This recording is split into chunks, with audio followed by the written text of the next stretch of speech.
sedikit-sedikit perang, dengan gubernur perang, dengan ini perang, dengan pleret perang, dengan ini perang dan sebagainya. Tapi pas giliran mau perang beneran umroh ke Mekah, kok bisa gitu sih? Pak Habib Rizik pas ayo pengadilan, pas di ke pengadilan malah 3 tahun umroh. Jangan kayak gitulah Pak Habib. Kalau misalkan mau berani ya berani aja gitu. Saya juga berani kan datang ke rumah Pak Habib, tapi kan nggak pernah dikasih jalan. Sendirian saya mau baraya. Nah tapi ya, tapi intinya adalah Pak Habib ini mas, saya mohon ya, dengan segala hal yang seperti ini, saya harap si Pak Habib itu menjadi lebih dewasa dalam berpikir dan dalam bertindak gitu ya.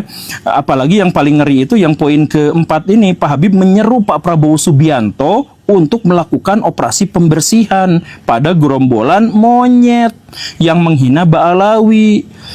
Ini satu, beliau itu siapa sampai menyerukan kepada Pak Prabowo Subianto. Kemudian yang kedua, kok harus melakukan pembersihan? Ya ampun, istilah pembersihan itu kan istilah yang mengerikan baraya. Istilah pembersihan itu sebenarnya adalah kependekan dari genosida gitu kan. Genosida itu pembersihan etnis gitu kan. Ini pembersihan.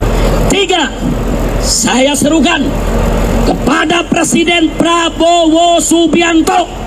Ini saya pikir sih ini sudah masuk delik pidana provokasi untuk melakukan atau ajakan untuk berperang dan perang sipil gitu ya. Karena apa? Bukan karena Indonesia diancam, bukan gara-gara keadilan di sini dihancurkan, tapi gara-gara kelompoknya sendiri dihina. Jadi ini sudah, ya sudahlah. Dan poin kelima, Pak Habib Rizik, ini tanggapan saya kepada Bapak, mohon ya, mohon maaf sekali, tapi tolong introspeksi sedikit dan biasakan untuk melakukan introspeksi. Kalau misalkan salah ya salah, kalau ngaku kalah ya kalah, ya ngaku biasa aja seperti itu, karena ya namanya juga bagian dari kehidupan gitu. Nah ini kan nggak mau introspeksi, jadi ketika misalkan Pak Pleret yang dikatai monyet itu, kenapa bisa seperti itu, kan ceritanya tuh gini, kelompok-kelompok habaib di Indonesia itu suka bikin cerita untuk mengglorifikasi kelompoknya. Misalkan Mbah Priuk itu orang biasa, cuman anak buah kapal biasa.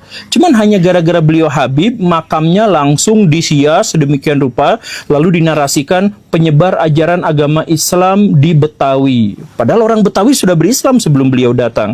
Kemudian di mana-mana kalau misalkan makam Ba'alawi pasti dikatakan penyebar agama Islam di sini, penyebar agama Islam di sana. Padahal gak ada kaitannya baraya, bahkan itu orang biasa. Sedangkan orang-orang yang maaf ya, orang-orang yang ODGJ, kalau dari kalangan habaib langsung juga dinarasikan sebagai ini wali majdub dan lain sebagainya. Kalau misalkan orang gila yang biasa itu biasa, tapi kalau misalkan yang gini, yang dari habaib itu pasti langsung diglorifikasi juga, semua aja diglorifikasi. Nah, ini akibatnya yang di Palu juga akhirnya ada sebuah bandara. Bandara itu sudah punya nama dan bahkan nama itu diberikan sama Bung Karno. Langsung namanya diganti sama nama Habib. Nah ini kan yang membuat Pak Pleret marah-marah itu kan itu. Jadi di Jakarta cek baraya itu nama-nama jalan semuanya diganti jadi nama-nama Habib. Padahal ya gak ada urgensi historisnya gitu, tapi diganti ini diganti nama itu diganti dan sebagainya. Nah kalau memang begini terus ya akhirnya wajar kalau misalkan banyak orang yang marah. Saya nggak mendukung Pak Pleret karena Pak Pleret juga ngomongnya kan kurang baik gitu ya dalam konteks itu gitu ya, tapi tindakannya di reaksinya nggak harus sampai selebay ini baraya. Saya ingin menekankan kepada Pak Habib Rizik, Pak Habib tolong ya. Berkat Pak Habib, banyak ulama yang sekarang ngomongnya kasar. Berkat Pak Habib, itu NU, ormas terbesar se-Indonesia, itu pecah belah. Berkat Pak Habib Rizik itu, Indonesia pecah belah pas pemilu yang kemarin itu. Kemudian berkat Pak Habib itu, sekarang Indonesia tuh nggak tenang. Indonesia itu sempat tenang waktu Pak Habib Rizik itu umroh 3 tahun ke Mekah. Pas balik lagi, rusuh lagi. Ini, jadi Pak Habib ini sebenarnya adalah biang kerusuhan. Jadi tolong introspeksi diri, mendingan tenangkan hati, tenangkan kemudian bertobat, dan setelah itu apa?